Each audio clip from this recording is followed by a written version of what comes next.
Praise లాడండి అందరికీ. అందరూ ఎలా ఉన్నారు? బాగున్నారండి.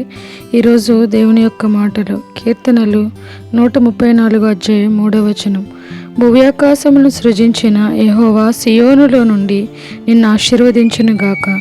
సియోను దేవుని నివాసం. గమనించండి, దేవుడు లాజరుకు ఆరోగ్యం ఇవ్వలేదు, మంచి వసతులు ఇవ్వలేదు, కానీ పరలోక మహాభాగ్యం ఇచ్చారు. దేవుని దీవెనలు మనకిచ్చే రక్షణ, పరిశుద్ధత, నిత్య జీవం, ఆయన ప్రేమ, కాపుదల, భద్రత మొదలగునవి. ఇవి కోరకుండా లోకములో ఉన్నవేవో దీవెనలు అనుకోవడం మన భ్రమ మాత్రమే. మనుషుడు ఏమి విత్తుతాడో దానినే కోస్తారు అని వాక్యం సెలవిస్తుంది. ఒక రైతు తాను విత్తినది ఫలించినప్పుడు తెలుస్తుంది అది మంచి ఫలాలు ఇచ్చినదా లేక చెడ్డ ఫలాలు ఇచ్చినదా అని.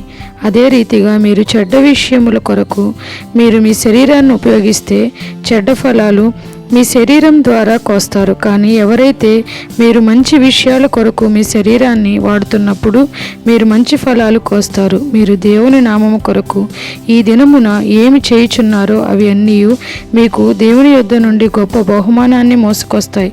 కాబట్టి మీరు ఆత్మలో ఫలించి దేవుని నామాన్ని గొప్ప చేయండి. ప్రభు ప్రేమ మీకు మాకు తోడయుండును గాక. ఆమెన్. Praise the lord.